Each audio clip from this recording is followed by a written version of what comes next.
रामनवमी, जन्माष्टमी किंवा दत्त जयंती यासाठी जो सुंठवडा आपण नैवेद्य म्हणून देवाला अर्पण करतो, तो फक्त प्रसादच नाही, तर उत्तम नैसर्गिक औषध सुद्धा आहे. रोज अगदी अर्धा चमचा हा सुंठवडा तुम्ही मुखवास म्हणून सुद्धा खाऊ शकता. साहित्य काय काय लागतं ते बघूया आपण. इथे मी घेतलं आहे 1 वाटी किसलेलं खोबरं. खोबरं त्वचा आणि केसांसाठी उत्तम आहे. मेंदूसाठी सुद्धा खूप उपयुक्त आहे. बाळंतिणीसाठी उत्तम आहे. याशिवाय खोबऱ्यामुळे हाडं आणि दात मजबूत होतात. पुढचा मुख्य घटक आहे 2 चमचे सुंठ पावडर. सुंठ सर्दी, कफ यावर रामबाण औषध तर आहेच.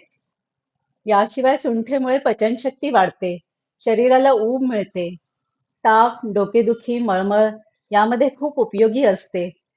त्यानंतर 1 ते 1.5 चमचा ओवा. ओवा पोटदुखी, गॅस, अपचन, ऍसिडिटी, खोकला यावर उपयोगी आहे.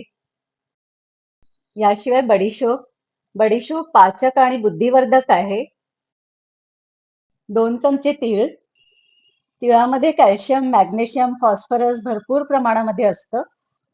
त्यामुळे हाडं, केस, त्वचा यासाठी उपयोगी आहे. 1 चमचा खसखस.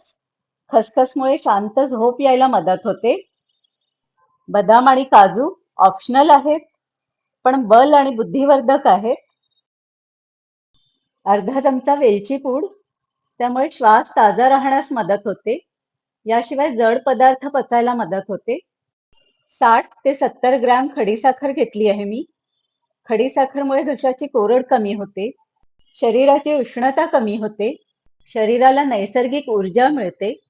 छान चवही वाढते पदार्थांची. आता खडीसाखर खलबत्त्यात थोडी जाड कुटून घेते, म्हणजे मिक्सरमध्ये तिची सहज बारीक पूड होऊन जाईल. आता पॅन मध्ये बदाम, काजू, खोबरं, तीळ, खसखस हे सगळं भाजून घेते. आधी बदाम आणि काजू भाजून घेते. एका ताटलीत काढून घेते ते.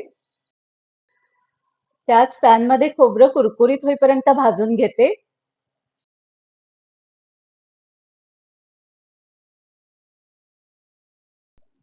खोबरं झालंय त्यावरच मी तीळही घालून भाजून घेते. तीळ आपल्याला खूप जास्त भाजायची नाहीये, त्यामुळे मी खोबऱ्यावरच घालून घेते. चमचाभर खसखस घालून घेते आणि मिक्स करून गॅस बंद करून टाकते आणि हे मिश्रण गार होऊ देते. आता भाजून घेतलेले बदाम आणि काजू आणि खलबत्त्यात कुटून घेतलेली खडीसाखर मिक्सर मध्ये घालून बारीक दळून घ्यायचेत आपल्याला. छान बारीक पूड करून झाली बघा ही. यातच आपल्याला आता बाकीचंही साहित्य घालून अगदी काही सेकंदांकरता मिक्सर मध्ये हे परत फिरवून घ्यायचे. ओवा घालून घेते. त्यानंतर घालते भाजलेलं खोबरं, तीळ आणि खसखस. वेलची पावडर. 1 ते 1.5 चमचा बडीशेप पावडर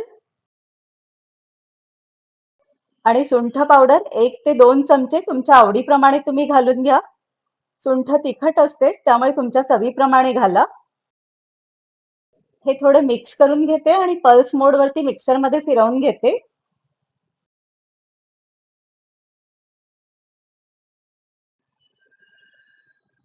असं छान जाडसर सरसरीत ठेवायचंय हे.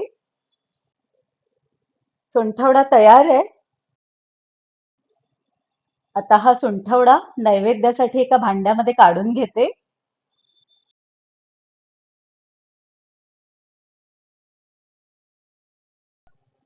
मी हा सुंठवडा दत्त जयंतीसाठी बनवलाय.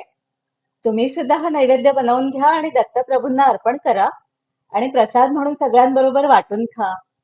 पारंपरिक, आरोग्यदायी हा सुंठवडा सगळ्यांना नक्की आवडेल. तुम्हाला जर माझी रेसिपी आवडली असेल तर व्हिडिओला लाईक करा, शेअर करा आणि माझ्या चॅनललाही सबस्क्राईब करा. धन्यवाद. पुन्हा भेटूया एका छानशा रेसिपीमध्ये. तोपर्यंत हेल्दी खा आणि हेल्दी राहा.